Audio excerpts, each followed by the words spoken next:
लक्ष्य है कि किसानों की आय 2022 तक दोगुनी की जाए। इसके लिए जरूरी है कि किसान जागरूक हो और खेती पर ही निर्भर न रहें। खेती के साथ साथ जो छोटे उद्योग है, चाहे वो मत्स्य पालन हो, चाहे मधुमक्खी पालन हो या फिर डेयरी फार्मिंग है, इस पर भी वो ध्यान दे। आज इसी कुछ विषय पर बात करने के लिए हमारे साथ राजेश पटेल जी है, अपने दल के राष्ट्रीय प्रवक्ता है। इसके साथ साथ वो अच्छे किसान भी हैं। उनसे जानने की कोशिश करते हैं कि उत्तर प्रदेश में खेती को लेकर क्या कुछ है।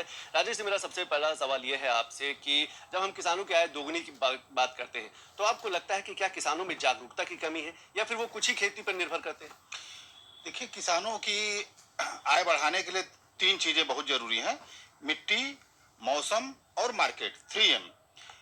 हमने हरित क्रांति के नाम पर मिट्टी का बंटाधार कर दिया। मौसम का चक्र बदल गया। एक महीना बारिश का सीजन इधर से उधर हो गया। और मार्केट तो है ही नहीं।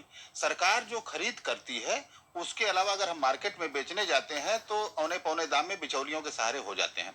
तो हमको मौसम, मिट्टी और सबसे बड़ी चीज मार्केट मिल जाए, या यूं कहें कि केवल मार्केट मिल जाए, तो खेती लाभकारी हो जाएगी और सरकार अपनी मंशा में सफल हो जाएगी।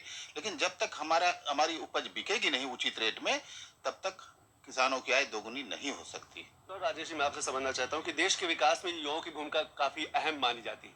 आपको लगता है कि लेकिन ये भी देखने में आ रहा है कि खेती से धीरे धीरे युवाओं का जो मोह है वो भंग हो रहा है। कैसे हम युवाओं को खेती के प्रति आकर्षित कर सकते हैं ताकि वो आधुनिक खेती करें, सरकारी योजनाओं का लाभ उठाएं और अच्छा पैसा भी कमाएं? आपने सही सवाल किया है।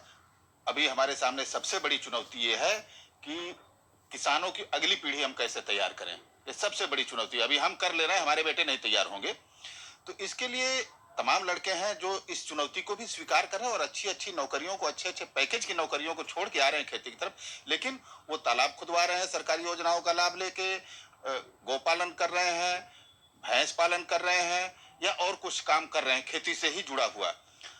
तो सरकारी योजनाएं इतनी हैं कि हम लोग ले नहीं पा रहे हैं, या हम यूं कहिए कि हमको जानकारी ही नहीं है।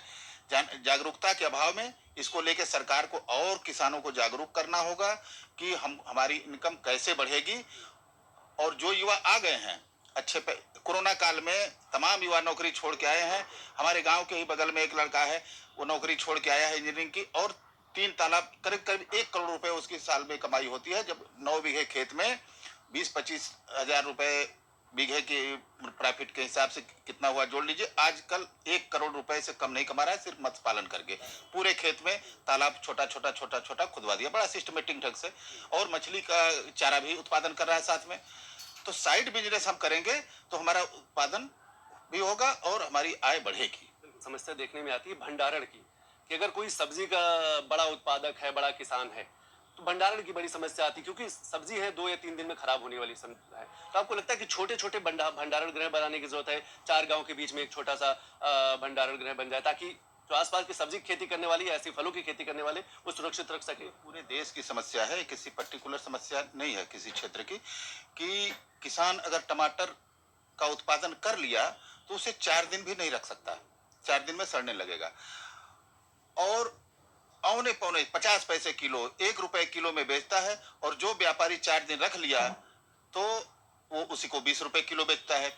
तो हमको कोल्ड चेन की सख्त जरूरत है। जिस दिन पुरुष और महिलाएं मिलकर खेती करेंगी, खेती की जो आमदनी है वो बढ़ जाएगी। लेकिन सबसे बड़ा सवाल ये उठता है कि जो युवा है या फिर जो किसान है, उनको जागरूक होने की जरूरत है। कृषि विभाग भी खुद पहुंचे और ये पूछे कि कौन कौन सी ऐसी योजनाएं हैं जो उनके लिए आई हैं, उनको लाभ पहुंचाने के लिए आई हैं, तभी वो अपनी आय बढ़ा पाएंगे। संतोष चौधरी, टीडी न्यूज, दिल्ली।